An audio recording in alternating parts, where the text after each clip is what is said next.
I think we're going to war for real. I'll tell you one little story that I probably have never told anybody before. We got hit with a NVA sapper company supported by infantry. It's not easy, and that one was tough, but fortunately it worked out for us. Welcome to War Stories, conversational military history.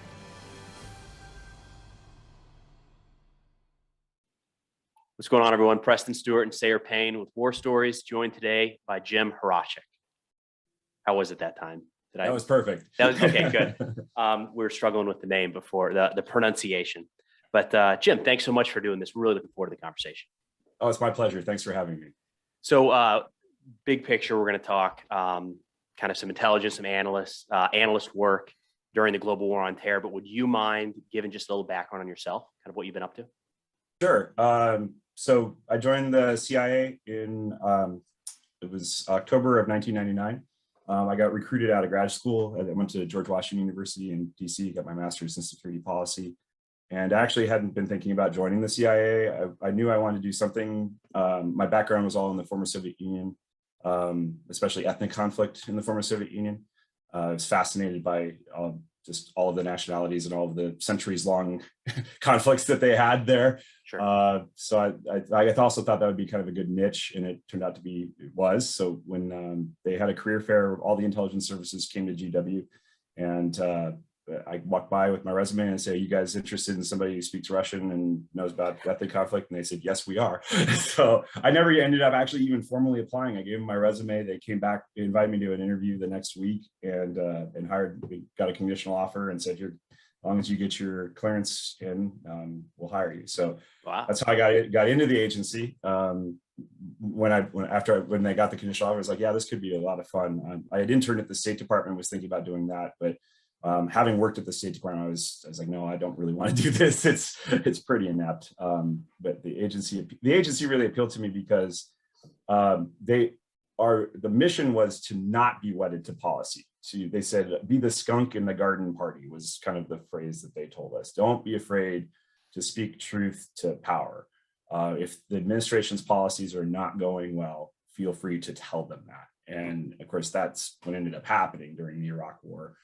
A lot, and it was difficult because we came into a lot of fire for that. But I really liked that mission. It was to speak the truth, and I think we've gotten away from that a little bit now. But in '99, 2000, that was still pretty held up there. So that's how I got in the agency.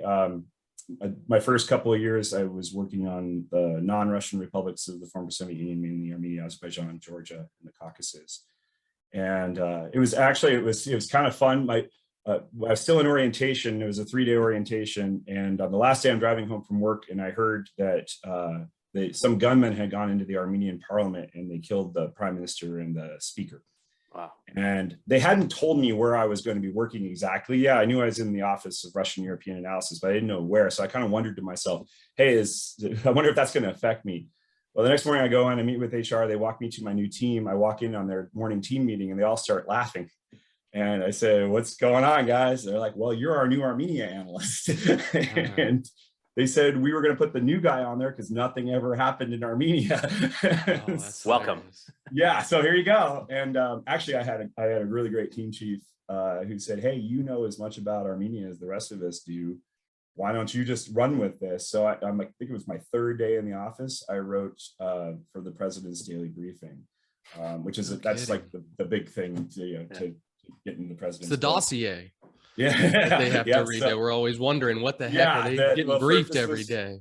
Yeah, this is for the Clinton administration, and it wasn't a briefing at that time. He liked to get it and just read it.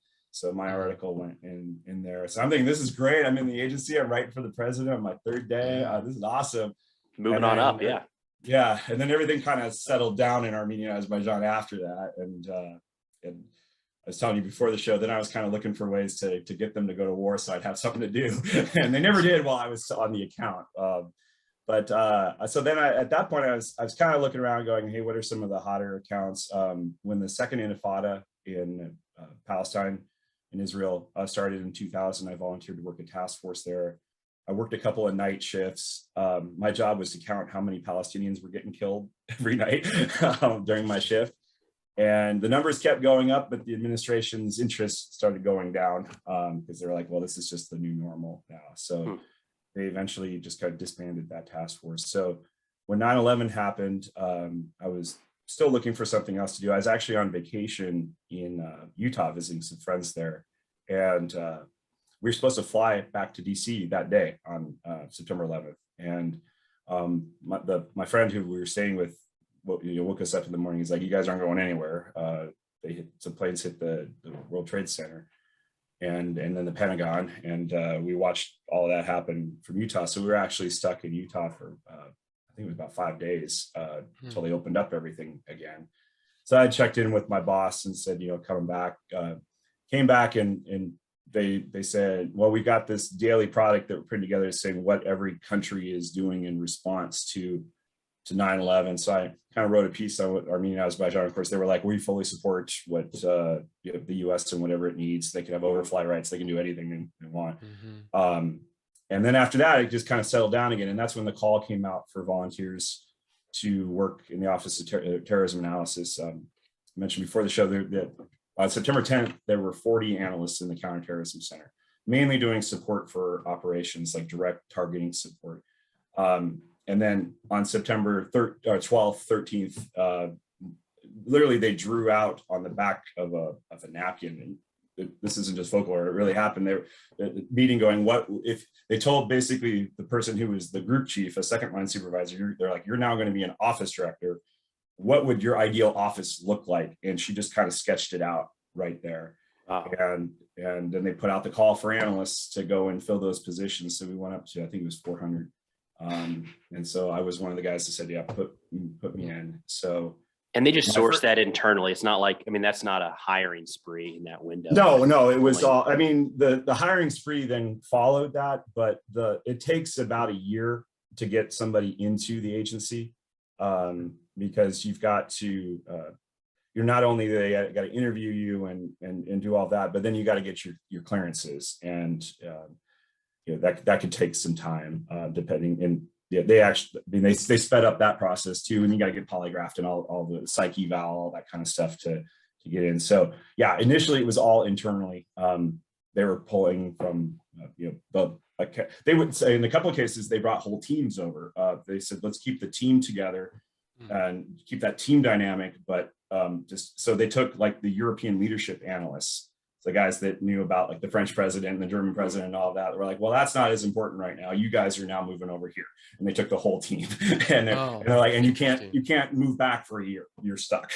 Yeah. So those guys weren't people, different mission set almost. Yeah, those guys, a lot of those guys, weren't so happy about that and went back after their year rotation, because that was their expertise. Sure. But then there are a whole bunch of us that were like, no, we'll do whatever you want us to do. So, and they actually, and it was great because they sketched that out on a napkin. They a lot of times it didn't play out the way they thought they did. So the first branch they put me on was a group called Terrorist Facilities Branch, and what they thought that branch would do is identify. So we're by this point we're already in Afghanistan, starting to bomb targets there. And they were like, you guys aren't going to do that. We already have guys that are doing targeting support for that. But we want you to look around the rest of the world and see where there might be some other facilities that terrorists have. And so we did that, and we looked around and we're like, no, really, they're only in Afghanistan.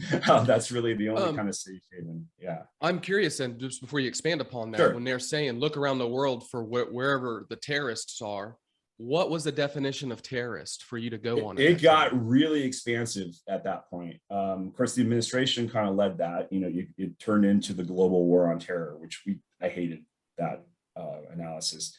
Really, what we were looking at, prior to 9/11, and when the Counterterrorism Center was actually, that Counterterrorism Center was actually set up in the 80s, and it was mainly looking at Hamas and Hezbollah. So the Shia organizations. Sure. And then of course, Al-Qaeda begins to rise. And so we had been following them. It was some of the attacks that the Cole and Khobar Towers, all those things, we had been following them. And then of course 9/11 happens. So we still kind of had that legacy of the Shia terrorist groups, but then we were mainly looking at Sunni affiliates there. But they also did throw in like FARC and even IRA. They still had a team looking at them. That was really interesting too, because the IRA sort of got the message, and like that's when the peace accords happened. They were like, no, we do not want to be on this list. This terrorism blanket. I never like, thought about that. Yeah, all their funding timeline and connection. Yeah, all their funding dried up from the United States. That's, all the guys in Boston, all the Irish guys in Boston were giving them money, and they that became a taboo to be funding a terrorist organization after 9/11. And so the IRA was sort of forced to come to the table at that point. So we sort of had what they called a rest of the world group that was following kind of all these other groups. But we were mainly charged with keeping an eye still on the traditional groups, Hamas, Hezbollah, seeing if they were going to take advantage of any of this, but then identifying the Sunni threats. And that's where we came to. It's like, really, there's nothing on the scale of what's in Afghanistan. We wrote a paper on that. And they go, okay, great. And they disbanded our branch. They're like, we don't need you anymore. But good on them for being flexible and saying, we could use your resources elsewhere. So I was voluntold to go be the executive assistant to the deputy director of the Counterterrorism Center, a great guy named Bruce Pease at the time. And they said, you're going to support him, and you're also going to have the congressional support portfolio, which was huge at that time, obviously, because Congress is wanting to know, what are you doing? What are you doing? What are you doing? As we had the lead in Afghanistan. And then, of course, then the 9/11 reviews all started. Both the CIA did an internal one, and then eventually the 9/11 Commission was stood up. And so we were supporting both. And we were doing weekly briefings for the Senate Select Committee on Intelligence and the House Permanent Select Committee on Intelligence. So my job was to kind of get the briefing books ready, identify who was going to do that, prep them, and go with them to the Hill for those testimonies. And we would do it jointly with the FBI, which was also interesting because they were kind of getting hammered as well, obviously, on 9/11. So to see all that. So that was really interesting. I was also there when the Department of Homeland Security was stood up, which was a major surprise. It initially was going to be an Office of Homeland Security out of the West Wing.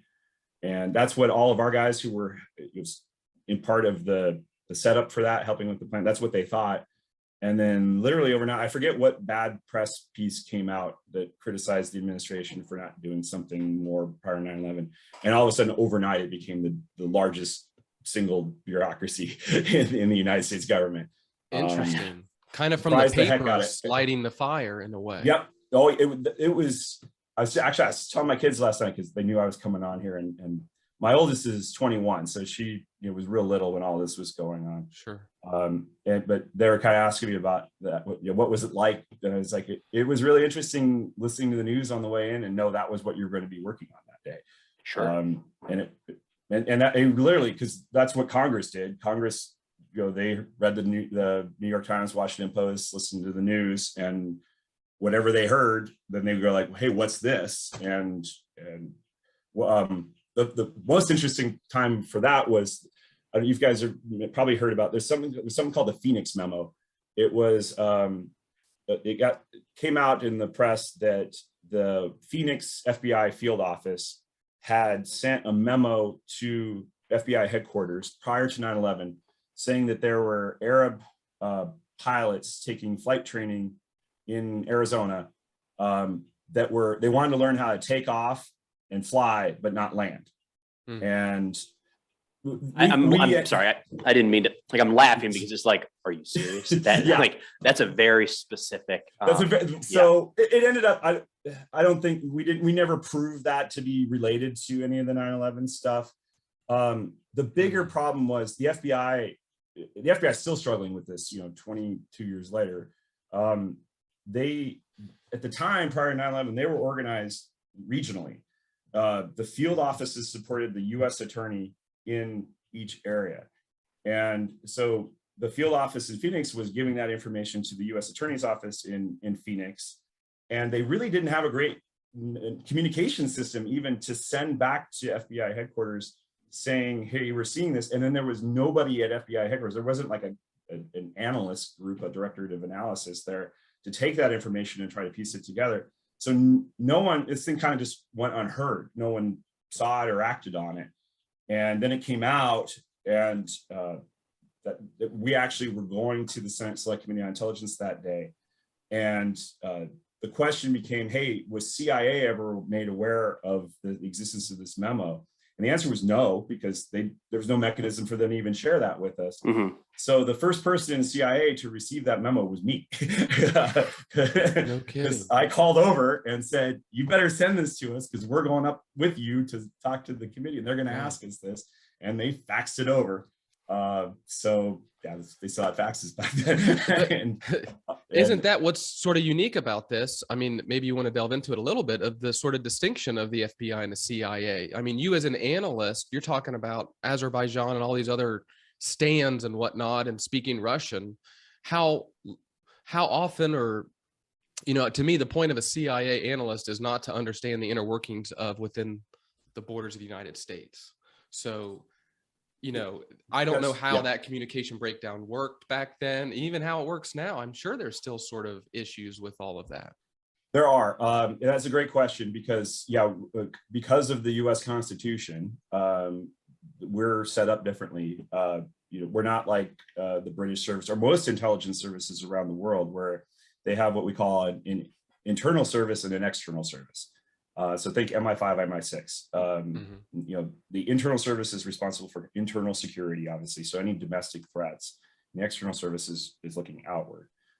So by law, CIA is not allowed to do any activities against U.S. persons. So that's defined as citizens or legal residents. Now, if there are foreigners that come into the country, we are able to work with the FBI to monitor their activities, but we have to have the FBI with us because the FBI is responsible for everything else. Basically, anything that goes on within the United States and its territories, they have responsibility for. And that, prior to 9/11, there really wasn't other than counterintelligence. So, you know, watching Russian spies, you know, just think Cold War. We cooperated very closely there. I guess that makes sense. Yeah. On that one.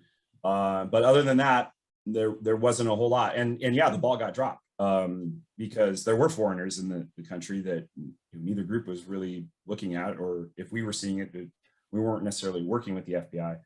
I mentioned they weren't really set up for that. The FBI's mission changed overnight on 9/11. Prior to 9/11, they were supposed to solve crimes after they happened. And then after 9/11, it was prevent crimes from happening. And you can see that's a totally different dynamic. Yeah. And you're right, they still struggle with that today. You can see that with all of the things that are in the news. You know, how far do they run informants? How far do they push things, you know, to bordering on entrapment? They're still struggling with that. I mentioned their communications network was not set up to be a centrally run group.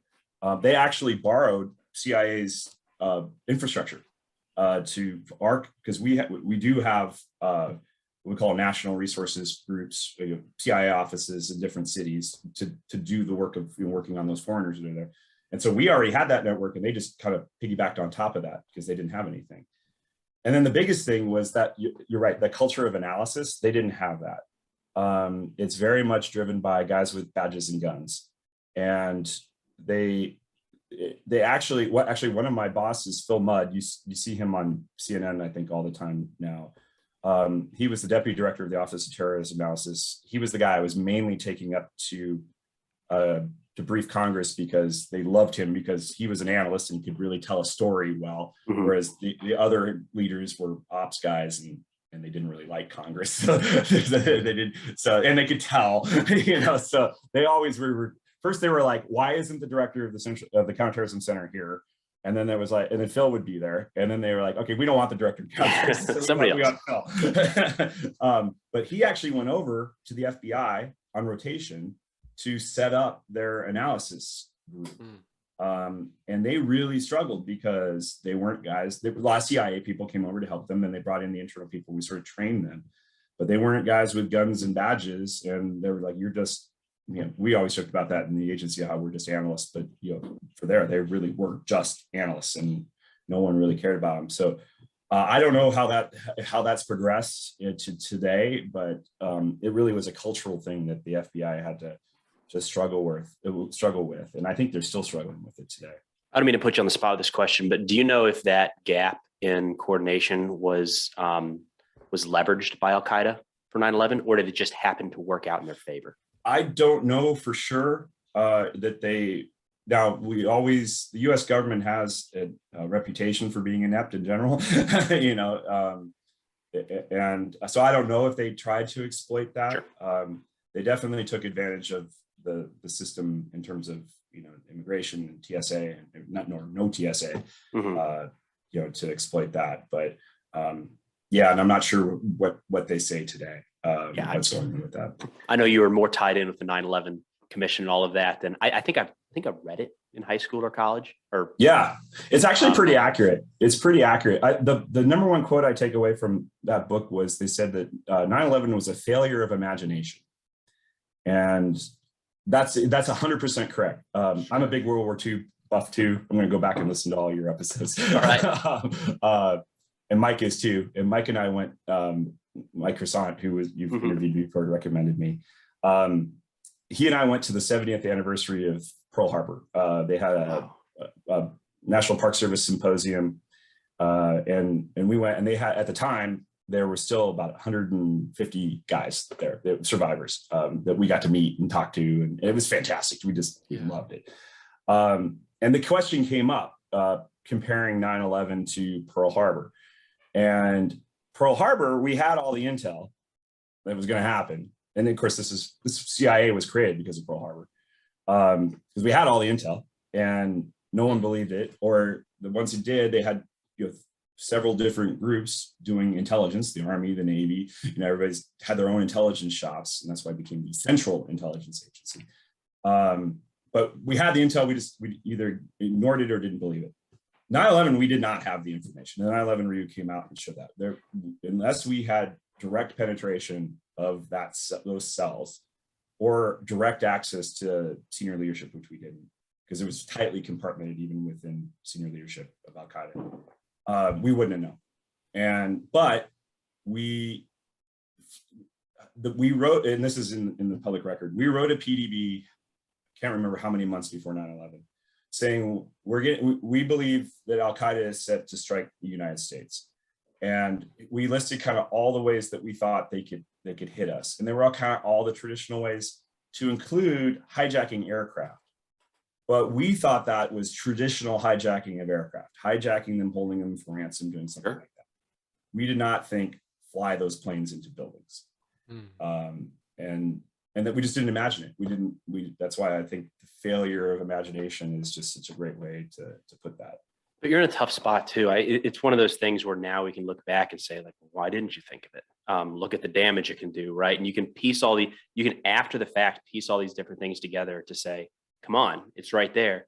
But that's one of thousands of threats on a given day that you're trying to allocate resources against, not just within your own organization, but if there's something called out as a major threat in Florida, resources have to go down. You can't just know about it. You have to do something about it. And those are all limited resources. So that's actually that's a great segue into, so after I finished my 6-month tour in the front office, I went to Phil Mudd, and he's like, hey, Jim, you've been doing a great job. Where do you want to go within the Counterterrorism Center? Because and I said, well, I was kind of thinking about working on the Hezbollah team, because I remember Kofor Black, who was the director of CTC, he always said that was, if we went up against Hezbollah, that would be the Super Bowl of terrorism, is what he called it, because they were better financed, had direct Iranian support, all that stuff. But there was no indication, like Hezbollah was actually like, hey, we don't want to get in on this one, So Phil was like, there's nothing going on there. You don't want to go do that. He's like, how about working on our weapons of mass destruction team? I was like, I don't know anything about weapons of mass destruction. I'm just a poli-sci history guy. And he's like, don't worry about that. We've got guys on the team that know the science behind that. Can you track terrorists? Can you identify networks? And I said, yeah, I could do that. They're like, okay, you go do that. So they put me on the weapons of mass destruction team. And that team was interesting because we had the ops chief, and this was the cool thing about, this is what I loved about the counterterrorism center. So traditionally, the analysts and the ops guys were completely separate. And that was for counterintelligence reasons. Like the ops guys didn't want the analysts to know anything about the operations that were going on in case we would blow it. And that was a kind of a cultural thing. So when I was in doing Russia stuff, you know, that was very much still the Cold War paradigm. You had the analysts and you had the ops guys. And even though we sat in the same vault, like if I would go talk to one of the ops guys just to say, hey, and then we kind of mention something that was going on, a reports officer who was supposed to be the liaison between the analysts and the ops guys would come out and go, hey, you can't talk to him about that. You come talk to me. So it was like there was this complete separation. Interesting. But then after 9/11, and especially Counterterrorism Center had actually prior to 9/11 even broken down that, because the analysts, the 40 guys that were there, were doing direct operational support. And the ops guys then learned the value of having those analysts who understand the target, you know, give them suggestions about, you know, from everything from questions to be asking your assets to guys who you should be going after to try to get that information. And so when I got into the Counterterrorism Center, they were like, yeah, you're on the team. We love you guys. You're doing everything with us.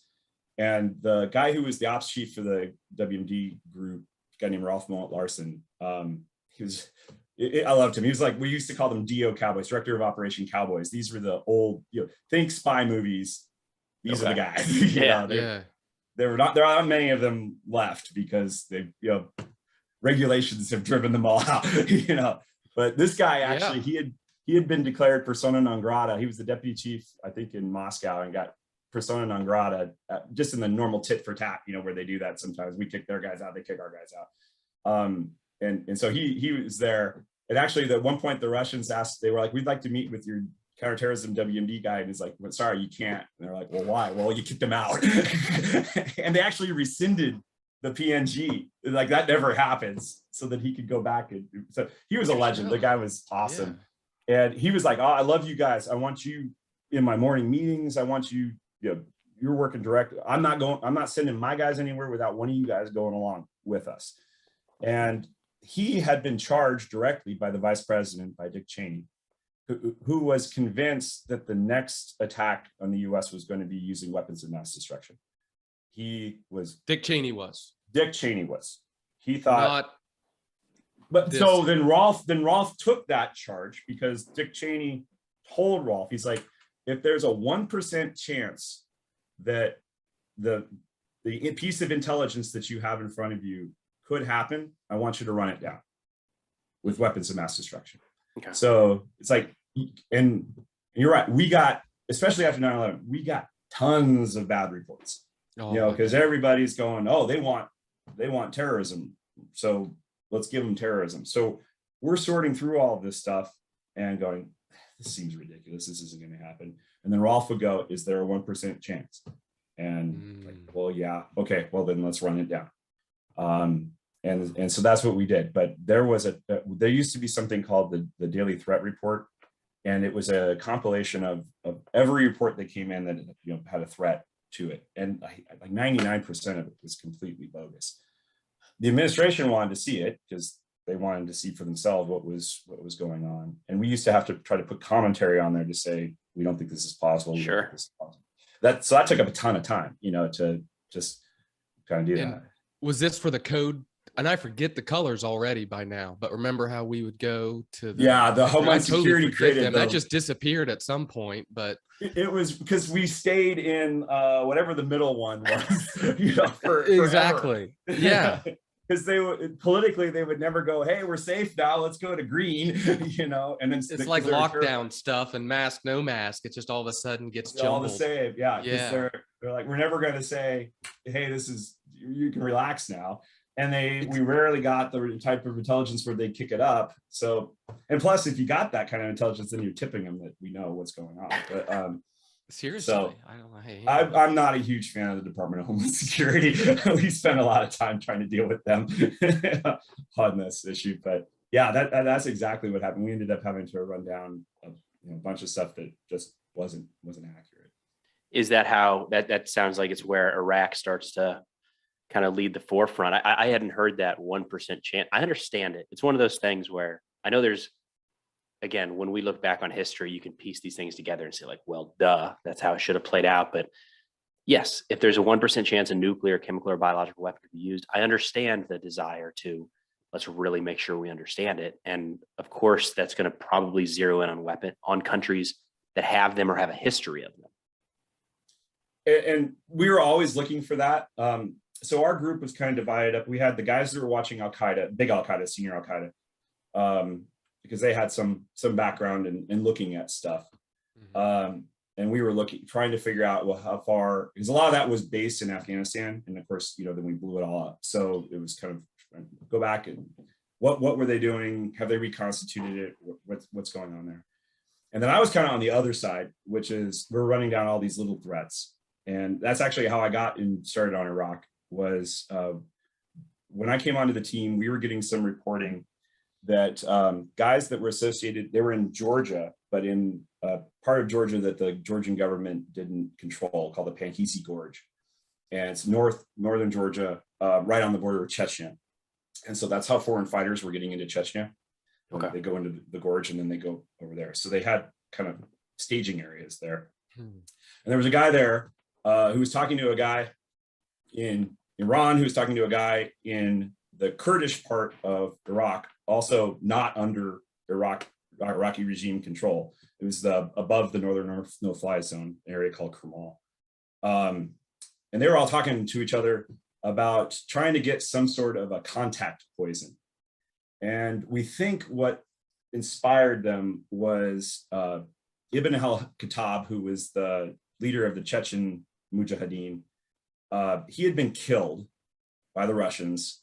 And the legend was that he opened a poisoned letter and like dropped dead. Very Russian, yeah.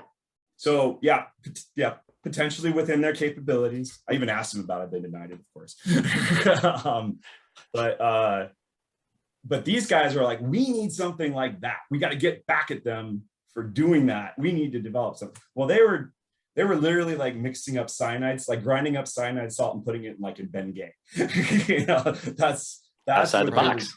Yeah, so that's what they were doing. They're all in their little hole, like doing that, and then talking to each other about whether it worked or not. And a weapon of destruction.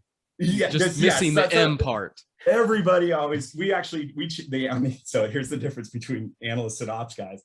Ops guys were the weapons of mass destruction department.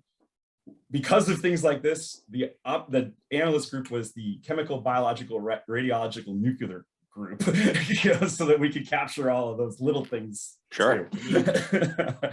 So ops guys we're chasing WMD and we're looking at contact poison, But that contact poison got a lot of publicity, obviously, because, well, the big thing was at some point, they supposedly killed a donkey with this stuff.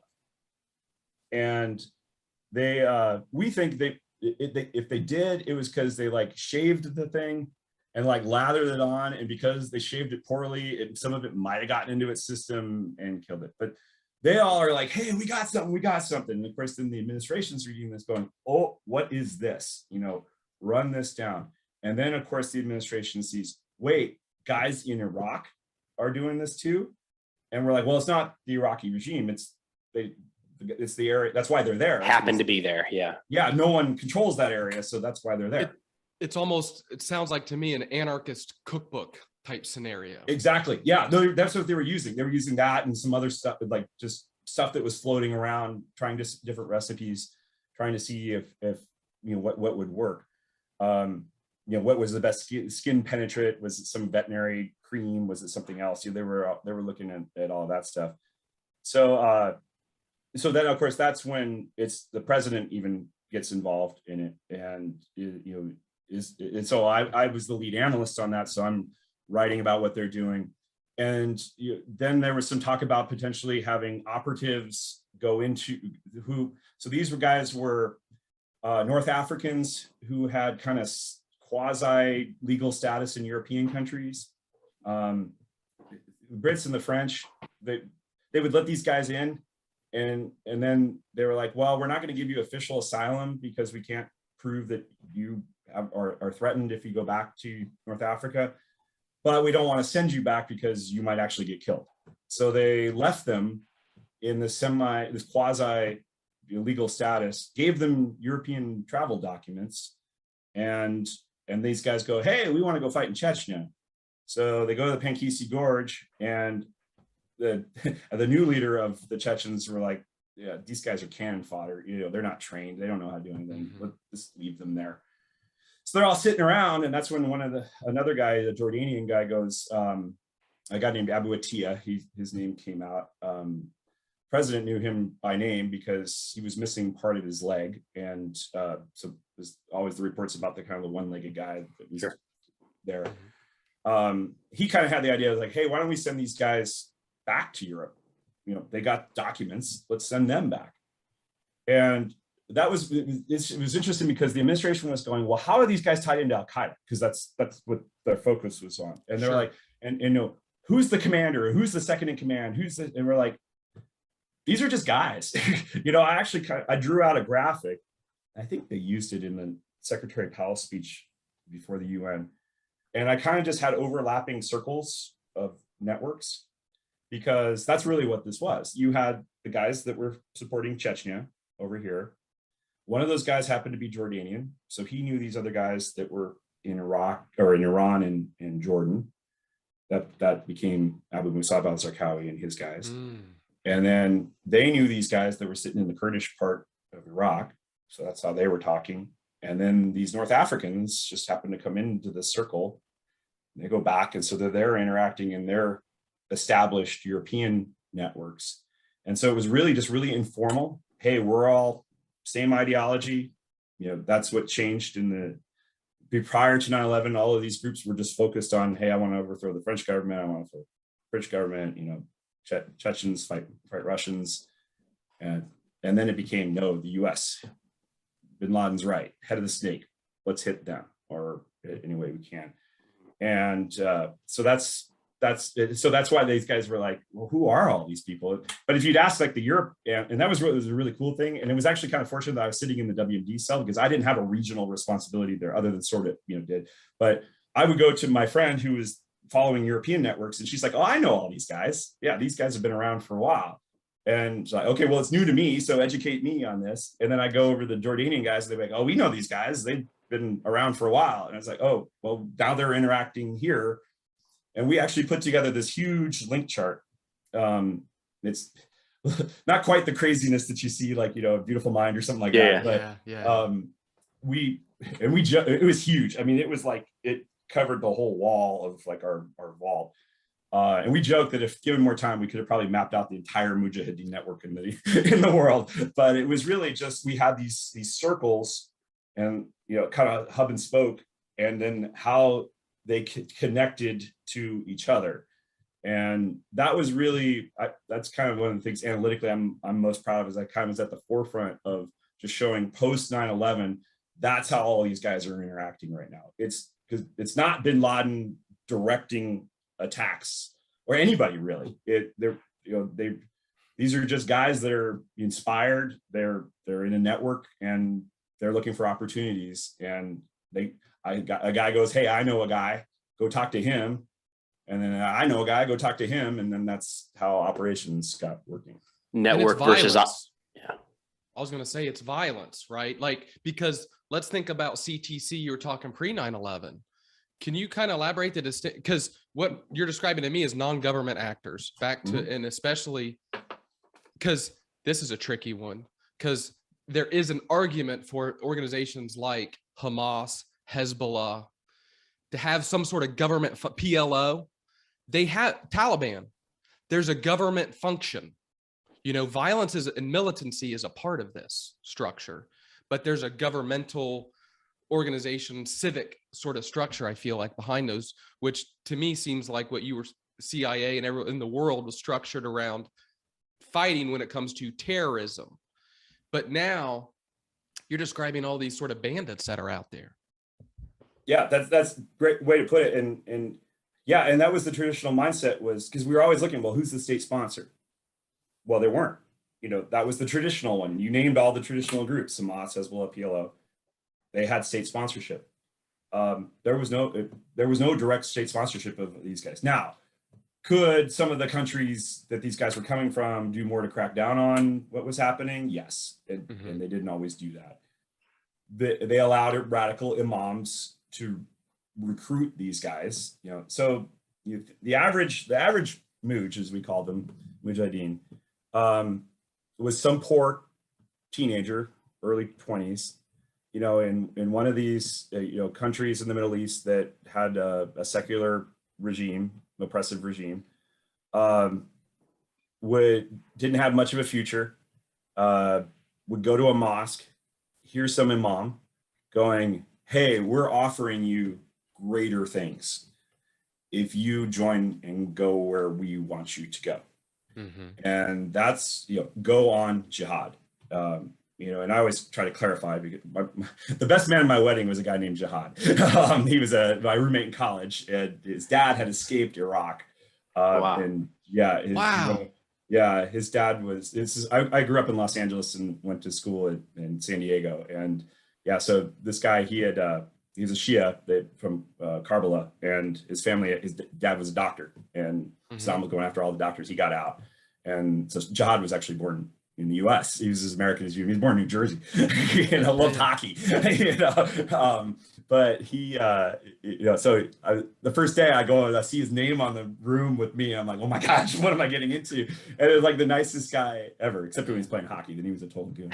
But I was like, Jihad, how'd you get Jihad? And he's like, well, Jihad's not just warfare. That's one element of it. It's striving for God is what it is in Islam. But these guys were playing on the militant aspect of that, and it's true, that if you do die while engaged in jihad, it's straight to paradise, and so that was all part of the ethos that these guys had, and that's what led them to get recruited. Now, uneducated, untrained. One of my branch chiefs always used to say, "Thank God for dumb terrorists," because they were pretty stupid.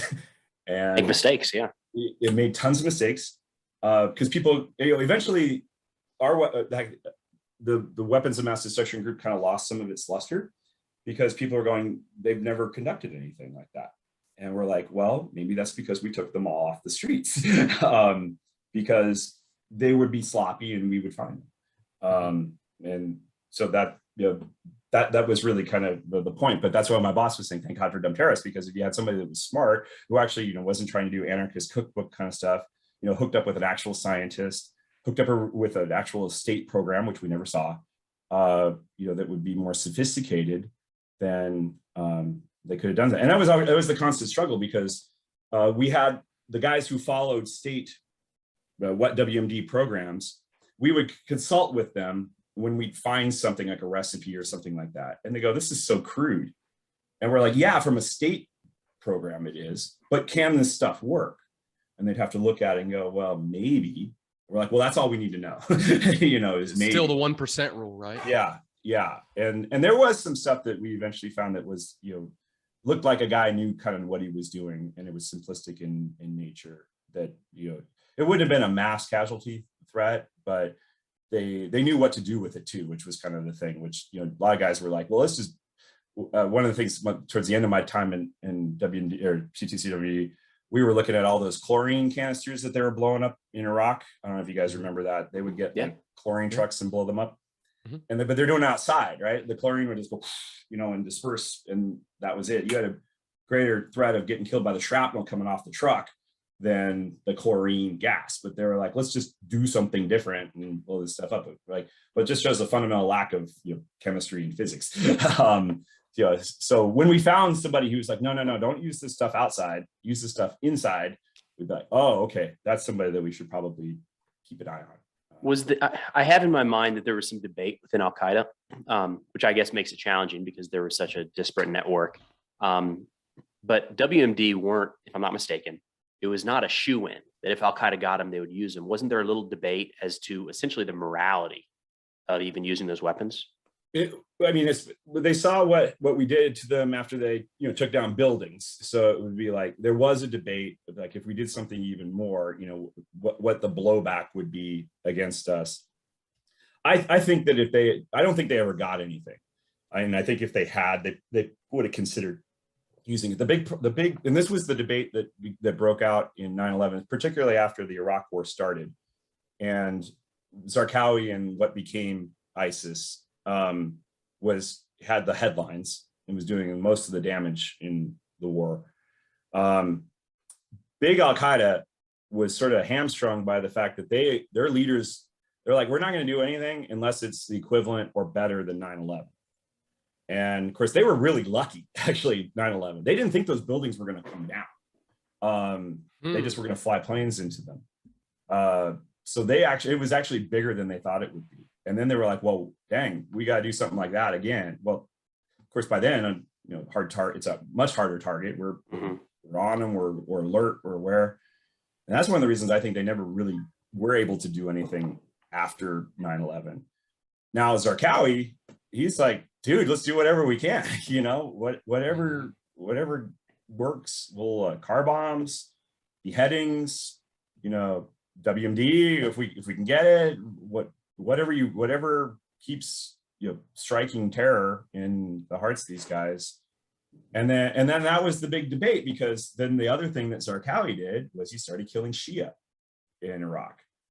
And that would kind of threw us for a loop too when he first started doing it, because it's like, okay, he blows up the Jordanian embassy. So let me step back for a second. So that network that I'm following of all those guys, they're mainly, those Jordanian guys were friends of this guy, Ahmed Fadl al-Khalela, also known as Abu Zarqawi. Sure. So these guys, Zarqawi was kind of in the Kermal area, northern Iraq, had gone into Iraq proper prior to our invasion, saw that we were going to invade, and started getting networks set up prior to our invasion. And it's really ironic because, we want to go down this about the intelligence leading into the Iraq War. The administration was hell-bent on going into Iraq. The reasons can be speculated. They kept, even after, you probably heard after 9/11, the first thing they did was, okay, it was Iraq and was Saddam behind this. I've heard that rumor. Yeah, that conversation. That actually was true. And they pressed us the entire time to find an Iraq connection to 9/11. They Like even the set initial up, answer though was no connection. And the final answer was no, because we set up a whole committee to review all of the intelligence prior to 9/11 to find Iraq ties. Again, another kind of waste of time, is a huge effort. And the conclusion was no. In fact, it makes sense now. Secular regime, Sunni, ethnic in the ethnic sense, not really religious, but Sunnis are the minority in Iraq. The British are really doing blame for all of these problems because they created Iraq. We'll leave it there. Yeah. yeah. And they intentionally put Kurds and Sunnis and Shia all together so that no one would have power. But Saddam comes in from the Sunni clan, minority group, oppresses everybody else, oppresses any threat to his regime. And ironically, probably would have gotten around to going after Zarqawi himself had we not been threatening to invade. And said, well, we might as well let these guys go because maybe they'll fight, against the Americans too while we're there. But they're trying to make this case that the regime is supporting terrorism. Well, they latch on to those guys in Kermal, and I keep telling them, guys, there's no state control there. It's above the no-fly zone. They can't go there. Well, so Secretary Powell actually says, I want to highlight this in my speech before the UN. So we write out the truth. Here are the ties, and one of these guys is in northern Iraq. So I wrote a lot of that section of that speech, and then put it out there. The rest of us, we're going, why are we doing this? We don't really see anything there. Now maybe those weapons of mass destruction that the regime has, maybe that's legit, that we should go in there. But from a terrorism standpoint, we're not seeing it. I think the Counterterrorism Center as a whole was geared up after Afghanistan to go into Yemen, or that was kind of where we were going to go next. Okay. Yeah. there were some connections there, and there's always yeah. So that was kind of when we were thinking beyond Afghanistan, we were thinking that. And Yemen being like an Afghanistan 2.0, meaning it's a kind of an area that can facilitate these anarchists versus the government actor thing going on. Exactly. Right? We said the president of Yemen was the president of Yemen by day and the mayor of Sana'a by night, because he didn't have control over the country. Yeah, exactly. Okay. And that's all playing out now as well. But that was kind of what we were looking at. But so Iraq we were like, this is a complete diversion. So we ended up, so Zarqawi anticipated all of this. And then so we get in, of course, we go straight to Baghdad. He's all in the Fallujah, Al-Anbar area, the traditional Sunni hub out there. We don't go clear all that out. We're going after the regime. So we go straight to Baghdad. That's how we were able to win so quickly, obviously, against the Iraqi regime. But all these other guys are there. Now you've got even some regime guys, even though they're secular, they're like, hey, we'll join anybody who's going to go fight the Americans. And because he had pre-positioned himself, we actually found copies of Secretary Powell's speech in some of the areas, like the known safe houses that we raided. We're like, oh, really? They knew we were coming when we told them we were coming. So Sure. they were set up, and so they started hitting sooner than anybody else. So Jordanian embassy, they blew up. UN headquarters there, they hit car bomb. So we start seeing this and we're going, okay, that makes sense that these guys are doing that. But then they're hitting Shia targets. And we're like, what's this? That's not Western. Why are they doing that? And it took us a while we're like, is that even Zarqawi's group? But then we started to figure out, well, first of all, he hated Shia because he saw them as apostates. They were even worse than infidels because they had heard the word of Islam and gotten it wrong. Zarqawi thought that about the Shia. And so he hated them. And then second, he saw, his vision was, I'm going to foment a civil war between the Sunnis and the Shia in Iraq. And that's going to, and out of that chaos, inshallah, we will emerge victorious. And that they have given us a gift, because then we will be able to reestablish the caliphate in the land of the two rivers. That's what his group was originally called, Al-Qaeda in the land of the two rivers. And that would be in the heart of what was the caliphate. And from there, we will reestablish the caliphate. Like Afghanistan, that's way over here. No one cares about that. Right. We have an opportunity here to do that. And that was what he was trying to, that's why he was striking these Shia targets, was he was trying to get them to then retaliate, and that would mobilize the Sunnis, and somehow they would come out of this victorious. And of course, we would withdraw and be defeated. Now, this is in that 04, 05 timeframe. So I watched part of the invasion from a hotel room at West Point. I was touring West Point, and we had the TV on. Like, oh my God, there's tanks rolling in. March of 03, March, April. But I remember Sarah and I have talked about this a few times. I don't know if it was months, but it was a long time of me thinking they didn't get those WMDs in week one, but just give it time. And it was just give it time, just give it time. And then all of a sudden we were fighting this insurgency against Zarqawi. So there's this, when did you kind of recognize, so from the casual observer, I don't know, maybe a little more than casual, I kept waiting for him to pop up. And then all of a sudden we're fighting a different war. Was there a transition period there for you? Oh yeah, it took a while, both for the administration and for even the Counterterrorism Center to acknowledge that this was the thing, because the administration, of course, was calling all these guys like dead enders, and that they're not really serious. They don't represent the rest regime of the loyalists, even, right? Yeah, former regime loyalists. So they'd be saying that, and then of course they're digging up all of these like old mortar rounds from the Iran-Iraq war and going, here it is. And we're like, no, it's severely degraded. It's been buried for decades. And that's that could be a whole different podcast about the intelligence there that led, that we had about their program. One of my best friends, she was the lead bio analyst for Iraq. And we actually teach this as a case study because it's about,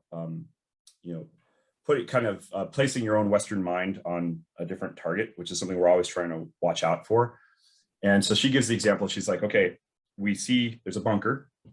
It's got, controlled perimeter, guards going in and out, convoys going in and out, highly secure, protected. And we're like, so what are we thinking? There's weapons of mass destruction there.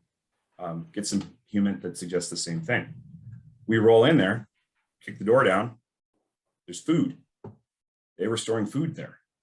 And food is currency in Iraq at that time. And that's, so Western mindset, bunker, weapons stored there. Middle Eastern mindset, regimes controlling the food. And so you can see how we kind of led down that line. Where does, but Saddam was always denying the inspections and all that stuff. And Yeah, so like, where does that sort of fit in? So you put all that into, he's hiding stuff. He was just messing with us. Now, I just saw that they think that, the Iraq war syndrome that a lot of people have experienced, unfortunately, out of our soldiers, may be sarin related. I just saw a press report about that. Don't know, I think there's still, that's the speculation, is a lot of these guys, because we blew up a lot of these places and then sent infantry in after it, that these guys might have been exposed to a lot of. So that raises the question, well, what was that? Now I don't have any access to any of that intel anymore, but I was like, that would be interesting to kind of go back and take a look at that. But yeah, so the administration's still like holding up, hey, we're finding this. Well, that's not really that big a deal, and these attacks that are happening, these not really dead end, they'll go away. This will all go away. And even CTC was thinking that. Like, I'm still sitting so we invade in March of 2003, all the way into the summer of 2004. I'm still sitting in the weapons of mass destruction department, but I'm not doing weapons of mass destruction anymore. I'm doing the Iraq war, and mainly because I had, not only did Rolf Larson, the group chief, but then like my own team chief, both were pretty open-minded about this. They're like, no one else is doing this. This is important. You keep doing it. And in fact, we'll kind of empower you. I was at GS-13 at the time, which is just kind of like main level analyst. Usually if you became a supervisor, you got a 14 at that point. They're like, you go ahead and build like this. We actually built what we called a virtual network of just everybody who was related to this. So the European guys that I talked about, the Iraq guys, Iran guys, Jordanian guys, all the analysts that had anything to do with this, and there was a small Iraq team that had been put in place, but actually half that team was doing all of the looking into the pre 9/11 reports about trying to find ties to the regime. So there really only half those guys so only half those guys were really looking at the war itself. So we just kind of informally, true believers, they're like, hey, we need to keep following this. And it wasn't until really summer of 2004 that even CTC, because CTC was like, well, we're still going after, we're still trying to find Osama bin Laden. We're still going that way. That they finally go, well, okay, maybe we need to plus up the Iraq shop. And so they moved me out of WMD at that point to go to a Zarqawi team within a larger Iraq group as the senior analyst there. And so I ended up doing that through, it was again, March of like 2006. And during that time, that's when the administration finally started to go, all right, this is a little bit more serious than we thought. And that's when you saw the surge occur and the Battle of Fallujah and the sweep. And because that's what we were always telling them, was like, you really, this is not going to go away until you deny those safe areas, mainly Al Anwar province, from Zarqawi. Because we also were getting reporting that, Iraqis are generally a secular people.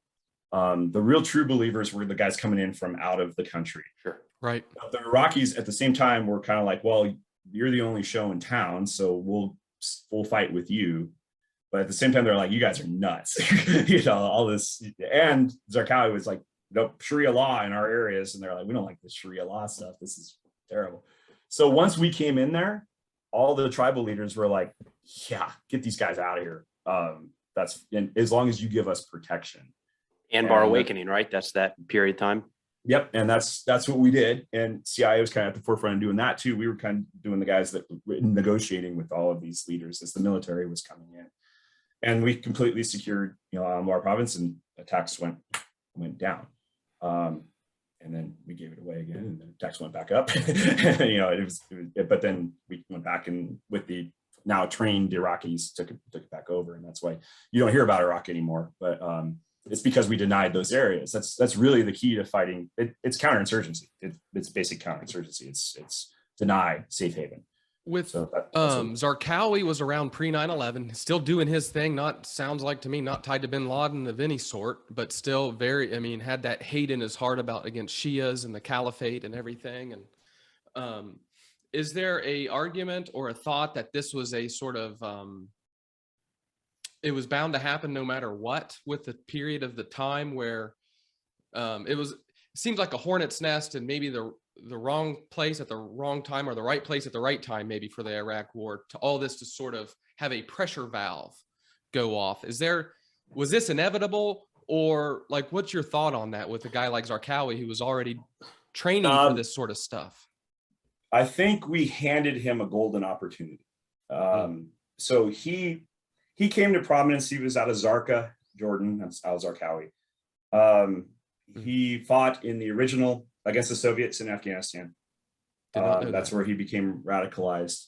Had actually had like one of the camps in Herat was he had folks going through there. He had gone through there in Afghanistan prior to 9/11, looking for opportunities. Was kind of, like I said, floating around the Middle East. Had been Kermal, into Iran, and then, and the Iranian government was interesting because they sort of let these guys go sometimes, and then they crack down on them, and then then they were sort of just under house arrest, and so they could still communicate, but they couldn't go anywhere. It was kind of interesting. The Iranians were always like they would hate him too, right? Eventually, yeah, it was like, no, when he started killing Shia, because they see themselves as the defenders of Shia Islam, and that was actually our worst case scenario.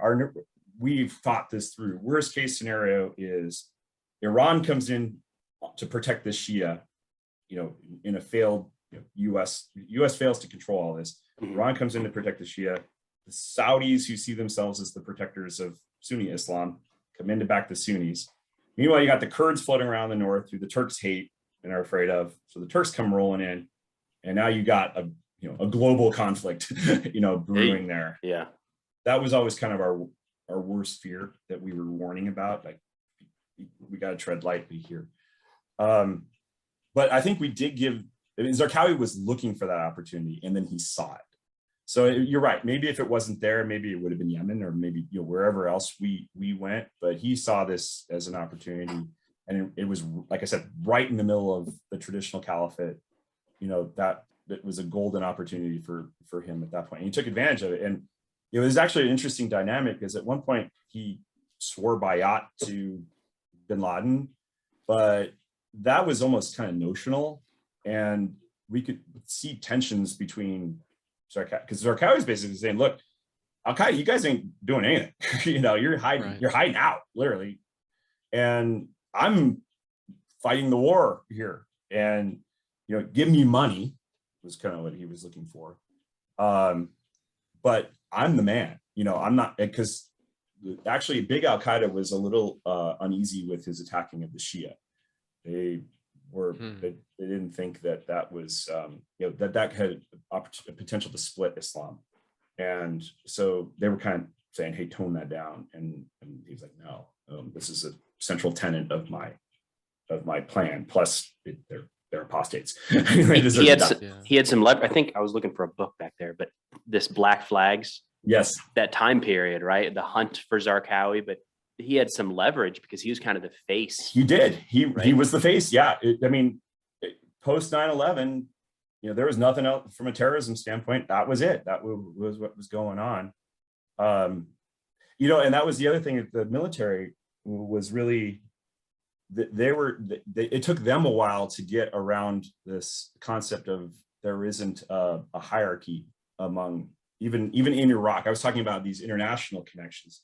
But even in Iraq, Zarqawi was a very loose commander. I mean, he just sort of set up guys in areas and said, do your thing. And that's what made him so hard to find too, and to capture, because he just was elusive, and would move from place, but and just empower his guys in the region to do things. And so the military, we joked about this because the military was always claiming that they just killed or captured the #2 guy in Al-Qaeda in Iraq. And we'd go, we haven't even heard of this guy. What are you talking about? And then we joked, they were like just bringing out the same dead body every time. You know, like, hey, look, we got the #2 guy. We got the #2 guy. And we're like, there's no #2. There's you know, kind of Zarqawi's just kind of empowering and leading and organizing. And then you're taking out cell leaders. You're taking out spiritual directors. That was a thing. And that's how we actually finally got him. But he's loose. It's loose. It's organic. That was what made it so hard to fight. And from a targeting standpoint, it's like, well, who should we go get? And it was, and you guys have probably read about it or even familiar about it, you know, the targeting ops that especially like our special operations guys did. It was kick down a door, grab a bunch of guys, bring them back, do a quick interrogation, get a lead on where somebody else is, go kick down that door, and just keep it rolling. I think McChrystal wrote a book about that, where it was crazy, just nonstop. Yeah. 20 years. Yeah.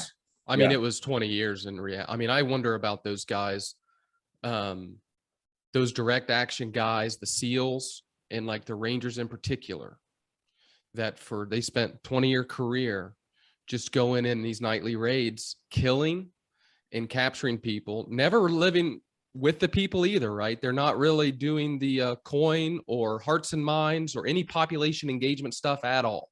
This is just straight assassin for all these sort of #2 people in the head of certain units, but none of us can think of any of these names right now.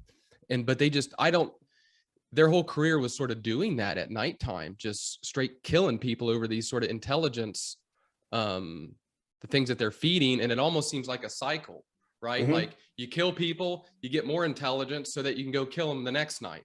Yep. And it's just exactly. a rinse and repeat. Yep. 100%. That was from 05, well, late 04 into 06. That's pretty much what we did. That was how we fought them. And then the surge happened. And then they finally said, no, let's go big army, let's go and Marines, and let's go. Because you're right, it wasn't really effective. Other guys just popped up after them, you know, whack-a-mole. So, yeah. So we're not really getting even after we killed Zarqawi, they kept going. You know, somebody else just stepped up. Now he was kind of the glue. I mean, he was like my #1 nemesis in life, right? I have a begrudging admiration for the guy. But I was really happy when we got him, you know, so, but that's actually, I'll tell that story because that's like my favorite story to tell. So I had actually gotten off the Iraq team. I became a manager, got promoted 14, became a manager back in the weapons of mass destruction group, where I'm still doing Iraq related stuff. It's these chlorine canisters and all the stuff that we were still following. You know, still kind of helping the other guys, and because we got kind of tied in with the ops guys, and the ops guys in the WMD group were like, we really don't know what to do. And I was like, well, here, let me kind of help. And so we were doing some stuff there. But shortly after I had transitioned over, we killed Zarqawi. So we'd always had this story. So we had a guy on our team. We called him the slightly autistic targeter because this guy was brilliant. Like knew names and dates and number, like, but he was a little off, you know. And I think he was probably on the spectrum. We didn't say that back then. You didn't know what that meant back then. But he and another one of my buddies, they were in Baghdad together right after we had just started up the station. They're doing analytical support to operations there. And the guy who was the slightly autistic targeter, he was about to go on R&R, going to go on leave. And so he pulled my other friend into the station at the kitchen and said, hey man, I'm going on leave, but I think we're close. I feel it. We're like really close to getting Zarqawi. So if we get him, I want you to call me and say the eagle has new shoes. All right. And my buddy's like, what are you talking about, man? He's like, no, seriously. I want you to call me and say the eagle has new shoes. So that was our joke, right? That if we ever called him or killed him or captured him, Yeah, and we found out that was the problem with the phrase. It didn't distinguish between the two. Oh, sure. Yeah, that we call each other and say that. So I'm sitting at home after work one evening, and one of my buddies who's still back on the Iraq team calls me, and he's like, "Hey, Jim, I just wanted to let you know we went shopping today, and the Eagle has new shoes." And I was like, it took me a minute. I was like, "What?" And he's like, "Yeah, a bunch of the guys from the team are coming in. You know, we're doing some of the exfil and stuff, you know, do you want to come in to help?" I was like, "Well, you guys got this. I'm on this other team now. You know, I'm the manager. I kind of have to do that. But thanks for letting me know. I really appreciate it." He's like, "Yeah, sure, no problem, man." So he hangs up, and I go, "Okay, wait a minute. Did we kill him or did we capture him?" Because the didn't distinguish. Well, then another one of my friends calls me, and she was actually the other senior analyst on the Iraq team. We'd been doing this sort of in parallel forever, and she has this great, I think it's Tennessee accent. And she goes, "Jim, we went shopping and the Eagle has new shoes." And I was like, everybody wanted to do it. Yeah. So I was like, "Yeah, my buddy just called, you know, said that." I was like, "But is the Eagle still with us?" And she goes, "No, he's not. And it's definitely him. I saw the photos." It's becoming less and less encrypted, isn't it? Yeah, exactly. And so we just kind of took a minute because, you know, we've been doing this for 4 years, you know, basically going after this guy. And, you know, we just sort of appreciated it. So then, you know, I think Google or whatever search engine had just been invented, you know, in 06 or whenever. And so I did a quick search to see, like, has this been made public yet? And it hadn't. So I couldn't even like tell my wife or anything. So I went to bed, got up the next morning, looked, and saw overnight the US guys in Iraq announced it. So I kind of shook my wife awake and said, hey, we killed Zarqawi. She's like, "Yeah, that's great, honey." You know, so I went to work, still feeling good, like logged into my computer, and then immediately like instant messages from everybody that I'd ever worked with on the target is just pinging, we got him, we finally got him. And one of the ops guys that I worked most closely with back pre-OIF invasion, you know, we had been together in WMD, and then I had left, and now I came back, and he came in my office, and we just gave a big bear hug. You know, it's like, we finally got this guy. And yeah, I always say that's the highlight of my career, just because, you know, not to celebrate the death of a human being, but, you know, we had spent so much time, and that guy had been one step ahead of us so many times. And it actually, we sort of got lucky. It was the targeting effort was part of these raids, and we got word that there was some sort of Shura Council meeting potentially happening. And we saw all these guys pull up to the meeting. So we had an F-18 put a couple 500-pound bombs on target, and then had a QRF roll up. And the last thing he saw was the QRF guys coming up on him as he died from the wounds he sustained in the attack. You know, but we didn't know for sure that he was going to be there. We didn't know that he was there until it was very, very much like the Bin Laden raid to that extent. But although that was more sophisticated, obviously, from an intelligence standpoint. I mean, I think that's one of the big names, to me at least. Sayer and I were talking about this. We had a text chain going this morning on this topic, but I mean, it's in order: Saddam, Zarqawi, Bin Laden, and then, depending on how many people are still paying attention, Baghdadi a few years ago. Right. So yeah, Zarqawi. I mean, but Saddam was we got him first. Yeah, we got him first. But it was 3 or 4 years before the next big notable target, and then another 4 years before Bin Laden. Right. But right. My comment on that, though, is the guy we got first isn't related to any of the others. No, there were, I mean, some tangent, you know, they did swear by out to Bin Laden, but, you know, that it was just informal communications. We don't think they ever met or anything. Zarqawi. No, I mean Zarqawi. Saddam. Yeah, I mean Zarqawi and Saddam. Back to your thing, saying they're pressuring. They wanted Saddam, right? And they got Saddam first. But, you know, that is my comment. Is the other three though that took years and years later were the bad guys essentially that we were trying to get.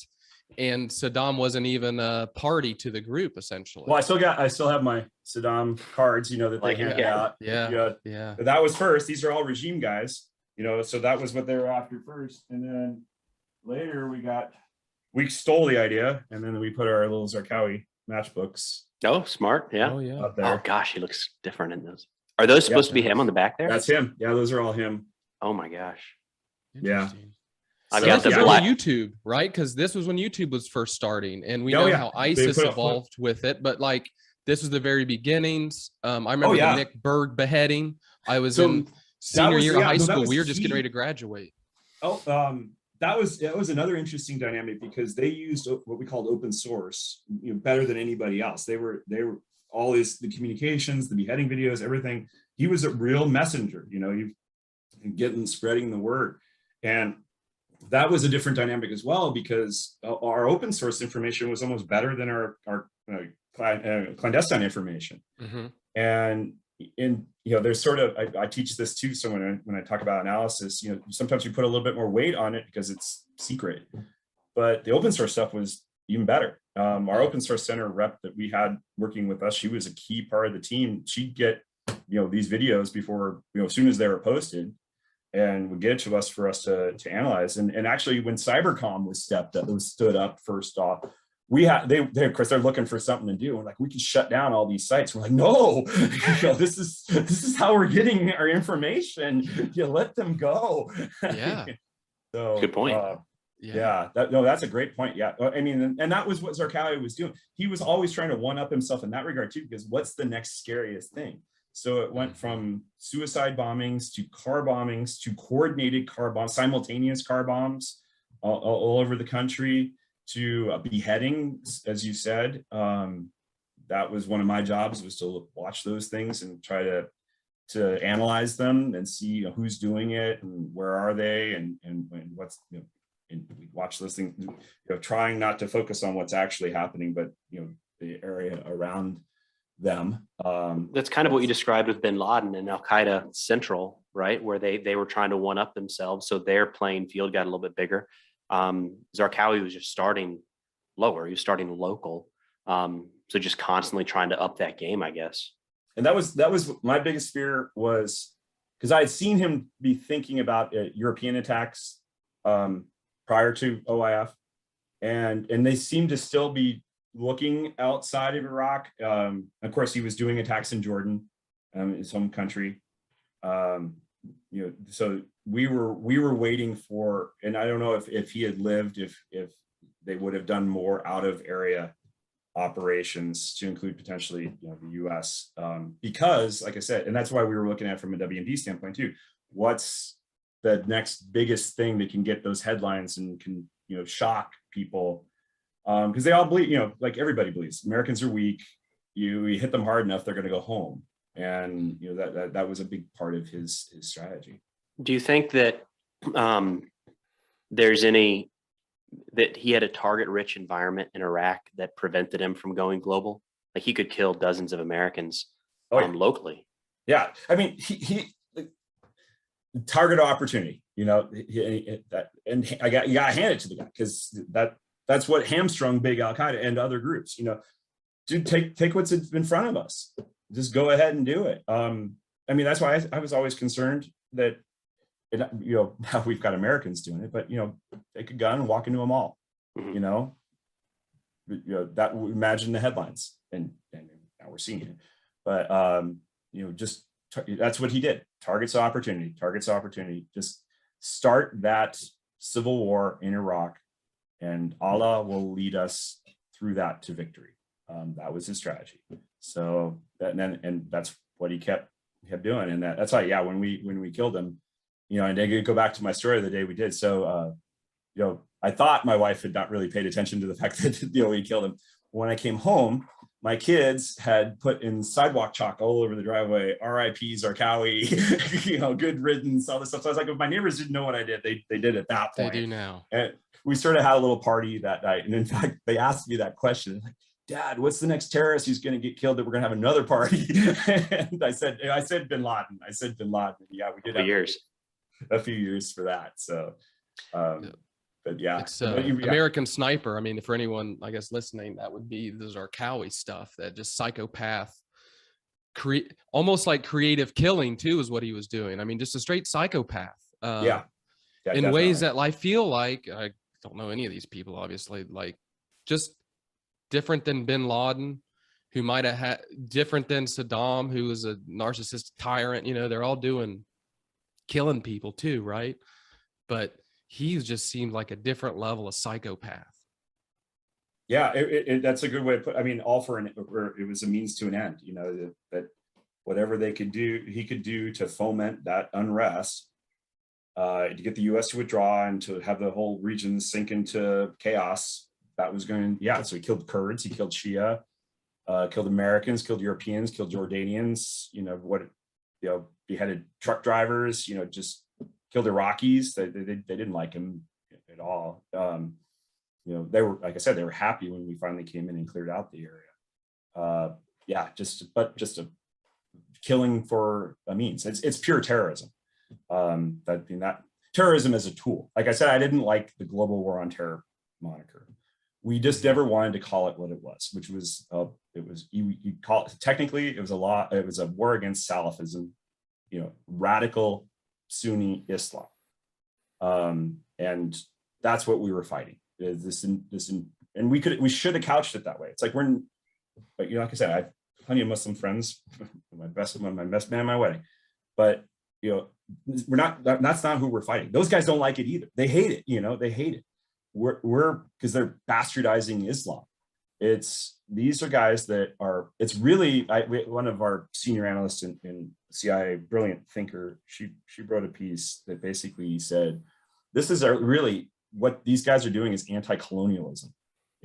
They're targeting the secular regimes that they believe had been set up by the Americans and supported by the Americans that were oppressing them in their areas, and that the only way to overthrow that is to subscribe to this really, you know, restrictive vision of 6th century Islam, which is a bastardized interpretation of how things were in 6th century Islam or 7th century Islam, and then and be radical fundamental adherence to it, and that's what Allah wants, and then that's what will gain you victory. And that should have been the counter messaging, that, you know, that's and it was to a large extent, you know, that these guys they're this is not Islam. We're not fighting Islam. We're fighting this bastardized version of Islam that they're using for political means, really, to try to overthrow the secular governments. But I can also see where that becomes a very delicate line to walk, and somebody could easily twist it. Yeah, well, you know, a lot of people went over the end, you know, you kill all the Muslims kind of thing, you know. But yeah, that's not what we want. Obviously, it's ridiculous, but that's what this was. It was going after Salafism and the Salafist view of Islam and trying to combat that. And that's what we were doing.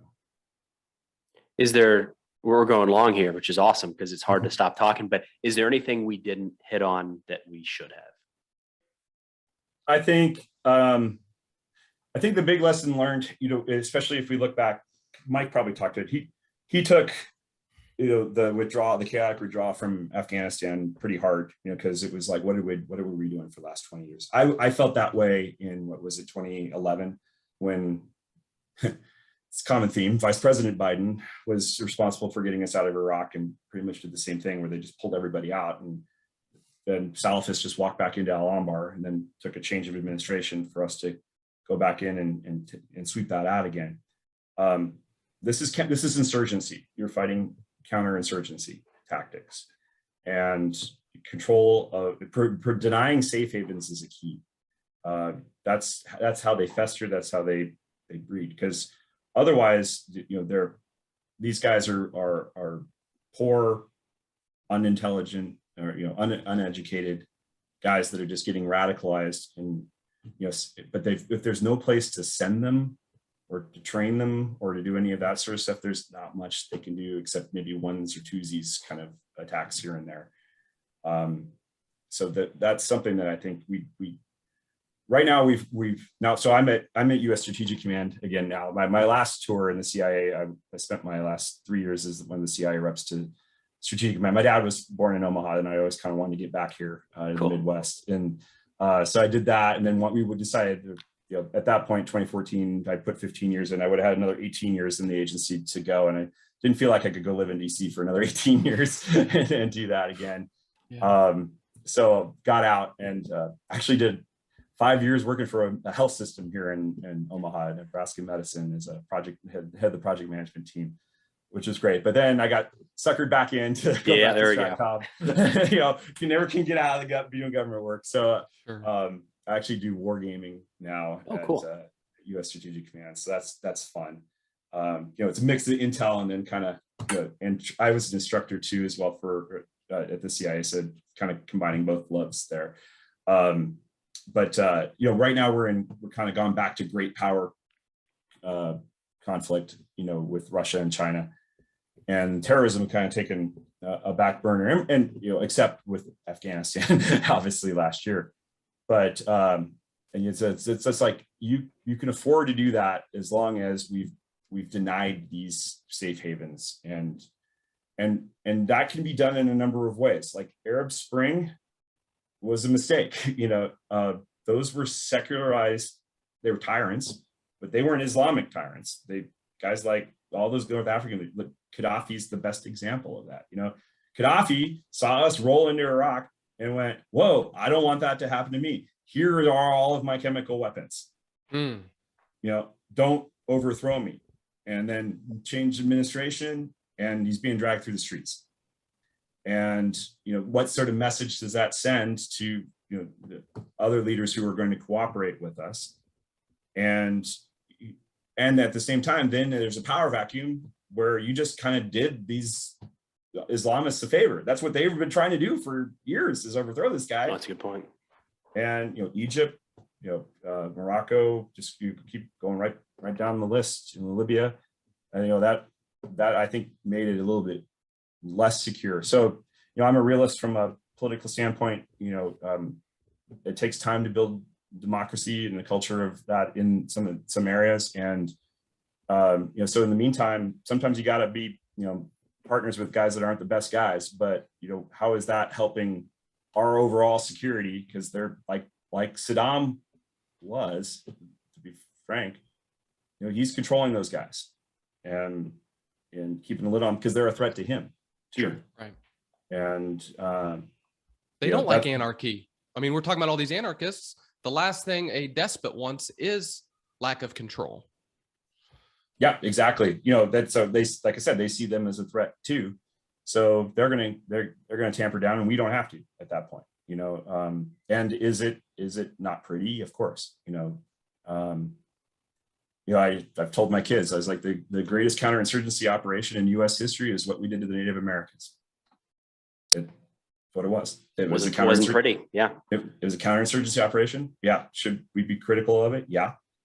But, you know, it was a genocide. Yeah. You know, but it tampered down the insurgency. You know, I hate to, it sounds really crass, but that's, having come out of that counterinsurgency mode, that's kind of what you think. We should ask ourselves, are we willing to do to these people what we did to the Native Americans? And if that answer is no, then maybe we don't do it. Yeah. Maybe we don't do it, you know. And you brought up Libya. I think we all need to think about how in the world, and we've mentioned the Constitution a couple of times, I heard you say it. So the question is, how are we able to do military strikes and operations in Libya if we all sort of know Congress declares war, right? I think we all know that they didn't, the last time they actually declared war was World War II. Okay, but we know we've been in wars or conflicts since. And for those not familiar, I mean, the authorization of use of military force, Congress approved it, and it was like, I'm looking at it now, 98-0 and 4 in the Senate and 420-1 in the House in 2001. And that was to go after perpetrators of 9/11, Al-Qaeda. And we have that document is still in existence today. And so Congress has said, hey, look, we're not going to make the decision anymore. We're going to allow the president around these terms, around Al-Qaeda and 9/11, the president, who we don't want to give a lot of domestic powers to, typically in American constitutional stuff. But broad sort of foreign powers, we need to have, you know, war on terror, independent actors, all this sort of stuff.